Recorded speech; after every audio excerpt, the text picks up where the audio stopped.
అందరికీ నమస్కారం అండి. నేను బైప్లైన్ శోభాని. నేను బాగున్నాను. మీరంతా బాగుండాలని కోరుకుంటున్నాను. నేను బెంగళూరు ఎయిర్పోర్ట్ నుంచి ముంబై బయలుదేరుతున్నాను.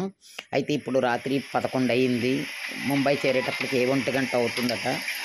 అక్కడి నుంచి మా వాళ్ళు వస్తారు నన్ను తీసుకెళ్ళడానికి. ఇది ముంబై ఎయిర్పోర్ట్ అనమాట. ఛత్రపతి శివాజీ టర్మినల్ అనమాట ఇది. ఇక్కడ రాత్రి అయిపోయింది కాబట్టి ఇంకెక్కువ వీడియో తీయలేదు. ఇలా చూసుకుంటూ వచ్చేస్తామన్నమాట.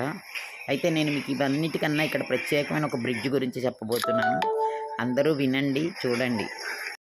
మా అమ్మాయి ముంబై గురించి చాలా చెప్పింది. చెప్పినప్పుడు వినాలి, చూడాలి అనిపించింది. అందుకే ముంబై వచ్చినప్పుడు తప్పకుండా ఈ బ్రిడ్జిని చూడాలని ఎంతో ఎగ్జైటింగ్ ఫీల్ అయ్యాను. అయితే ఈ బ్రిడ్జ్ బాంద్రా నుండి వర్లీ వరకు ప్రయాణం చేయొచ్చు. ఇది సముద్రం మీద కట్టారనమాట. కొన్ని వేల అడుగులు వైర్లతో కట్టారట. మా వాళ్ళు చెప్పినప్పుడు చాలా ఆనందం వేస్తుంది. ఈ బ్రిడ్జి వజ్రాకారంలో ఉంటుంది. ఒక్కొక్కటి 128 మీటర్ల ఎత్తు గల ఇది ఉంటుందన్నమాట. టవర్స్ ఉంటాయి. అయితే ఇది చాలా ప్రొటెక్టివ్గా ఉంటుందట. ఈవెన్ భూకంపాలు వచ్చినా కూడా తట్టుకోగల ఇది ఉండేదన్నమాట. బాంద్రా నుంచి వర్లీ వెళ్ళేందుకు 10 నిమిషాలు అయిపోతుంది. 10 నిమిషాల్లో వెళ్ళిపోవచ్చు అనమాట. అంత బాగుంది. దారి కూడా బాగుంది. 8 లైన్స్ ఉంటాయన్నమాట. 8 లైన్లు హాయిగా వెళ్ళొచ్చు. చాలా నచ్చింది నాకు ఈ బ్రిడ్జి. మా వాడేదో చెప్తున్నాడు అన్నాను కానీ చూడడానికే సరిపోయింది నాకు. బ్రిడ్జి ఎంత వజ్రాకారంలా మెరుస్తూ చక్కగా ఉంది. అయితే మా వాళ్ళ ఇల్లు కూడా ఈ బ్రిడ్జి దాటాకనమాట. ప్రభాదేవి అది బీచ్ ఒడ్డున మా వాళ్ళ ఇల్లు అనమాట. అది కూడా అన్ని అపార్ట్మెంట్సేనండి. అపార్ట్మెంట్స్లోనే వాళ్ళ ఇల్లు కూడాను. చాలా ఎత్తు అనమాట అపార్ట్మెంట్. సరే, ఈ బ్రిడ్జ్ చూశాక వెళ్ళి మీకు ఈ బ్రిడ్జ్ గురించి మీకు కొంచెం చెప్దామని. దీన్ని డిజైనర్ శ్రీనివాసన్ గారు అని చేశారు. శేషాద్రి శ్రీనివాస్ గారు చేశారట. శేషాద్రి శ్రీనివాస్ గారు అని తమిళియన్ అనమాట, ఇంజనీరు. చూశారు కదా ఈ వైర్లు ఇవన్నీ చూస్తుంటే ఎంతో ఆనందమైందనమాట. చాలా రోజుల తర్వాత ఒక మంచి ప్లేస్కి వచ్చానేమో అనిపించింది.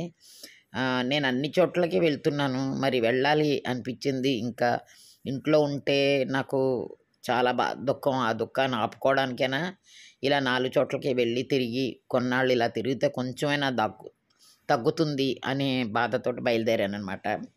సరే, మా వాళ్ళు నన్ను ఆనందంగా ఉంచడానికి ప్రతి చోటకి తీసుకువెళ్తున్నారు. కొత్త ప్లేస్లు తీసుకెళ్తున్నారు. నాకు ఇంత మంచి ఫ్యామిలీ ఇచ్చినందుకు ఆ దేవుణ్ణి ప్రార్థిస్తాను. అయితే నేను ఈ బ్రిడ్జ్ గురించి మీకు చెప్పాక నేను బీచ్ గురించి కూడా చెప్తాను. ఇది బీచ్ అనమాట. ఇది మా ఇంటి నుంచి ఇలా కనబడుతుందండి బీచ్. మా ఇంటి పక్కనే ఉందన్నమాట, గోడ పక్కన అనమాట బీచ్.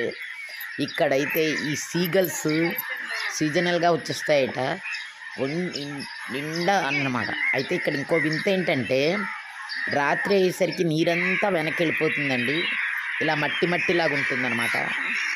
అదే నేను కాసేపు నాకు చూపెడతాను మీకు. చూడండి ఎన్ని సీగల్స్ ఇవి. అయితే ఈ బ్రిడ్జి ప్రత్యేకత ఏంటంటే పగలంతా నీరుతో ఉండి సాయంత్రం అయ్యేసరికి చాలా వెనక్కి వెళ్ళిపోతుందండి ఈ వాటర్. అందుకే మీకు చూపెట్టాలి ఈ బ్రిడ్జినని, ఈ బీచ్నని తీసుకొచ్చాను. అయితే ఇక్కడ అన్ని బీచ్తో పాటు ఈ ఫిషింగ్ పీపుల్ కూడా ఉన్నారు చాలామంది. చూశారు కదా ఎలా అరుస్తున్నాయి అవి.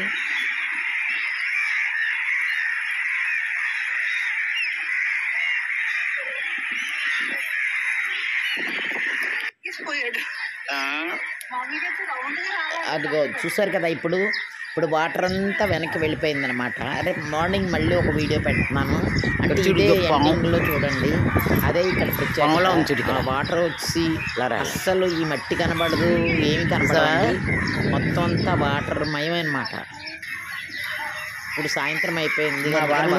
చుట్టూరు కూడా పెద్ద అపార్ట్మెంట్లు అనమాట. అన్ని 25 ఫ్లోర్లు 20 ఫ్లోర్లు 28 ఫ్లోర్లు అలా ఉన్నాయన్నమాట. అయితే ఇవి కూడా ఒకసారి మీకు చూపెడుతున్నాను. ఇప్పుడు పగలైంది కదా, పగలు వాటర్ ఎలా వచ్చేస్తుందో చూడండి. ఫిషర్స్ కూడా వచ్చేస్తారు ఒడ్డుకి. చాలా ఎక్కువ వాటర్ అలా వచ్చేస్తుంది అనమాట. ఈవెన్ లోతు కూడా తెలియదు, అంత ఎక్కువగా వాటర్ వచ్చేస్తుంది అనమాట. ఆ వాటర్ చూస్తే మళ్ళీ అనిపించింది ఇలా ఉదయం ఇలా ఉంది, సాయంత్రమేమో వాటర్ అలా వెనక్కి వెళ్ళిపోయింది. నేను మొదటి రోజు సాయంత్రం వెళ్ళాను, మర్నాడు పొద్దుట కోసమని వీడియో తీసి చూపెడుతున్నాను అనమాట. ఇప్పుడు చూడండి, ఇప్పుడు వాటర్ ఎలాగ వచ్చిందో చూడండి. ఇలా ఉంది కదా, ఇప్పుడు ఇలా ఉన్నదంతా కవర్ అయిపోయింది. నేను చూస్తుండగానే వాటర్ ఇలా పైకి వచ్చింది అనమాట. అగో చూడండి అలలు. ఇవి లో టైడ్స్ అంటారట. ఒక్కోసారి హై టైడ్స్ కూడా వస్తాయి. ఇప్పుడు ఇవాళ హై టైడ్సే ఉన్నాయి, ఒక్కొక్క రోజు లో టైడ్స్. ఈ టైడ్స్ చూడండి ఎంత చక్కగా సాఫ్గా అయిపోయి మొత్తం ఈ ప్లేస్ అంతా అలా ఫుల్ అయిపోయాయండి. చూసారు కదా, అదిగో ఇలా అయిపోయిందనమాట. ఇదండి ఆ కనబడుతున్నది మా పోర్టుకో అనమాట. మా పోర్టుకో ఆనుకునే ఈ సముద్రం ఉంది. చూసారు కదా బెడ్, అదిగో ఆ టైడ్స్ ఇక్కడ కింద పోర్టుకో మేము వాకింగ్ చేసే ప్లేస్. ఎంత అందంగా ఉందంటే అసలు బుద్ధి హిట్లేదు ఈ ప్లేస్.